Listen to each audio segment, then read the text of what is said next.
A day in my life as a second year college student na food tech. So hi guys, ngayon gagawa kami ng chicharong baboy tsaka banana chips. So ayan, panoodin nyo yung full video ng vlog ko para malaman nyo kung paano yung paggawa ng chicharong baboy tsaka banana chips kahit nasa bahay lang kayo.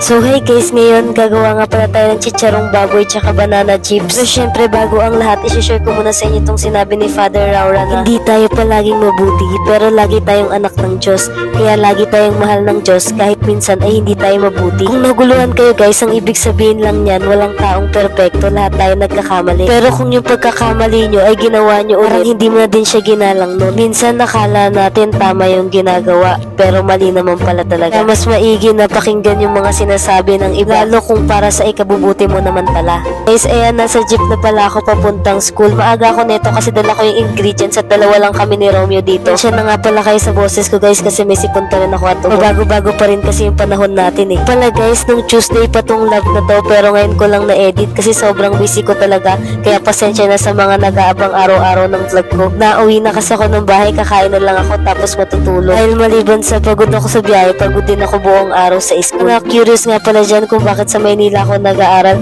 kasi guys walang tuition yung Iris tapos scholar kami. Mga naku-curious ulit kung bakit hindi ako nagdo-dorm. Mahal kasi ang dorm guys, mas mura kapag nagko-commute ka pa uwi ng bahay. Second year college na nga pala ako ngayon guys. Tama nga pala ng chicharong baboy guys, ayan, papakuluan mo muna yung balat ng baboy. Lagyan mo nga lang pala siya ng pamintang buo, asin at dinurog na bawang. Pwede nyo nga pala siyang lagyan ng suka guys para mas crispy yung chicharong baboy nyo. 30 minutes nga pala papakuluan to guys, depende sa gusto nyong lambot, pero yung 30 minutes malambot na yun. Ayan guys, tinusok namin yan ng tinidor at sakto na yung lambot niya kaya ayan, naalisin na namin siya dyan. Dyan kukuha kayo ng strainer para ilagay yan guys, tapos hugasan nyo sa running water. Yun yun na ng maigi para matanggal yung lansa ng balat ng baboy. Lumamig na, tsaka nyo siya iwain ng gusto nyong hiwa, pwedeng 2 inch lang o kaya maninipis lang. Tanggal nga pala namin yung ibang sobrang taba dyan guys para hindi siya masyadong kikainin. Taon nga pala kayo ng pasensya guys kapag mag-iiwa kayo tapos sobrang dami nang iiwain. Upload nga to guys, humihingi ako ng pasensya sa inyo. Ano sa mga naghihintay ng vlog ko araw-araw. Sobrang palaging na-appreciate ko kayo kaya thank you lahat sa inyo. Kasi kung hindi dahil sa inyo, wala ko ngayon sa kinatatayuan. Hindi ako mapapagod sabihin sa inyo na hindi ko man kayo maisa-isa pero palaging maraming salamat sa inyo. Nga pala sa buong BSIT ng 2A at 2B kasi maraming nagpapa-shoutout. De joke lang guys. Ayan, shoutout sa inyo lahat guys.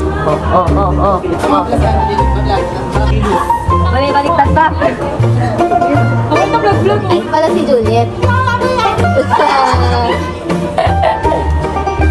Ito naman tayo sa banana chips guys, ganyan ang unang gagawin. Tubig sa may bowl guys, lalagyan nyo siya ng sodium metabisulfite. Tapos yung saging na sabay, hiwain nyo sa pinakamanipis na kaya nyong hiwain. Kung hiniwa nyo, ibababad nyo siya dyan sa may tubig. Yung kanina tinanggalan na taba ng mga balat ng baboy guys, ayan, isasalang na siya unang prito. Unang prito nyo nga pala guys, dapat ganyan yung itsura niya. Kala mo ipagsisisig na pero chicharon pala. Ito nyo siya ibabad ng 15 minutes, hugasan nyo siya sa may running water. Dalawang hugas nga lang pala yung ginawa ko dyan guys. Itong balat ng baboy naman guys, pangalawang salang na siya ng prito. Yung ganyan yung itsura ng balat ng baboy niya, nasa tamang landas kayo. Hugasan yung saba guys, and lalagay siya sa may tray tapos merong papel. Nyo siya itadry ng 30 minutes. Long tray ng saging na saba nga pala yung nagawa namin. Tapos ito na yung balat ng baboy. Kailangan maging ganyan yung itsura tsaka kulay ng balat ng baboy nyo guys bago yung final na prito niya. Hindi naman siya matagal gawin guys, nagaantayan lang kami ng gagamitan kaya ng kalan, kawali, gano'n. Nakapila pa yung gagawin namin. Ayan, pumunta muna kami sa kantin dahil lunchtime na rin naman to. Ito nga pala yung kantin ng Iris guys. Wala ako madalas bumili kasi sobrang sarap ng kanin nila dito, pati yung ulam malasa. Siya ng Big Brew guys. So ayan, nagbayad na kami, kasama ko pala dito si Limwen, kaklasikong di maangas.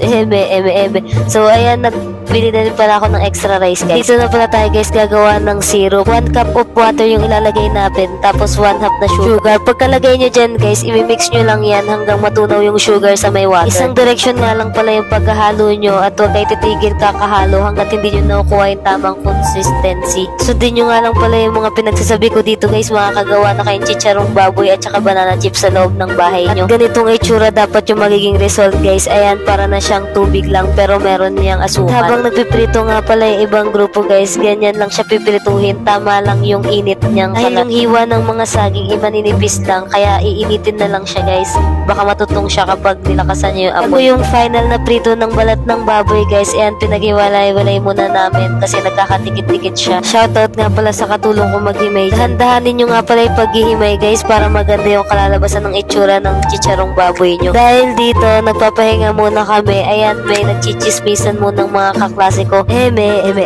De joke lang guys. Ayan, sila Nicole, tapos sila April, si Angel, si Alaysa, si Lumbaw, ay Limbaw pala guys. May 3 bibi nga pala akong nakita guys. Ayan o, ng 2A. Tamang usap lang sila dyan kasi tapos na sila mag-vlog. Nga matry guys, ayan nilagay na dito yung syrup na ginawa. Nalagay nyo pa rin yung saging saba sa may strainer para tumulo yung syrup na nilagay at hindi mababad dyan sa may saging. Ito guys, ipa-fry na natin ng final yung saging na saba. Puy nyo, i-low heat nyo lang kasi mabilis lang siya masunog dahil nga manipis lang yung pagka-slice natin sa kanya. Pag-ahon nyo sa mantika, ilagay nyo sa strainer tapos ipataktak nyo onte para ayan ilagay nyo siya sa plate nyo. Tapos na kami sa banana chips guys. Ito na yung final look niya bago ilagay sa may lagayan. Sakto lang yung dami ng gawa namin guys. Tapos bibigyan namin si Ma'am Basi. Malamigin nyo nga pala muna siya guys bago ilagay sa lagayan. At ito nung malamig na nilalagay ko na siya sa lagayan. Hindi ko nga pala siya kinamay kasi ito yung bibigay namin kay Ma'am Basi. Dinadahan-dahan ko nga pala yung paglalagay guys para hindi malaglag yung banana chips sa may sahig. Sa lamesa pala ay naayos ko nga pala yung pagkalagay guys kasi malaki pa yung space niya sa bawat gilid. Ayan na nga pala yung itsura niya guys. Hindi ko muna siya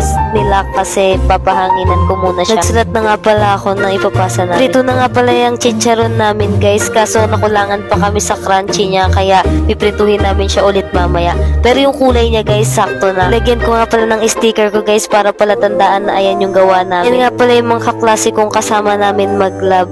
Ayan, medyo marami rin kami guys. At dito guys, ipa-final cook na namin yung balat ng baboy para crunchy na siya. Nilakasan nga pala namin yung apoy dito guys para mas crunchy siya at mabilis maluto. After nga pala yan guys, papalamigin nyo lang ulit tapos lalagyan nyo ng iodized salt kung gusto nyo ng maalat o may lasa. For more inquiries, message us sa FB page namin. Guys. Ayan na pala yung gawa namin. Nilagyan ko siya ng sticker para pala tandaan na sa aming gawa yan guys. Dito pinasa na pala namin sa loob ng office ni Ma'am Basi yung gawa. Ayan, for the bees na kami at pahinga dyan dahil napagod talaga kami for today's ganap. Pahinga lang kami saglit dyan guys. Tapos pumunta ako ng kantin para bumili ng Milo dahil uhaw na. Ayan yung masarap na Milo na palamig sa amin guys. Bili nga rin pala ako ng siomay na karton sa labas guys. Ayan, sobrang sarap niyan tapos mura lang. Kasama at kasabay ko nga pala uuwi dyan si Griselda. Tapos ayan guys, yung siomay sobrang sarap niyan. I-try nyo yung siomay na karton. Dito ko na nga din pala tatapusin tong vlog na to guys. Salamat sa panonood. Next vlog naman ulit. Bye! And don't forget to follow my social media accounts. Thank you! Catch a good time, even if it takes all night.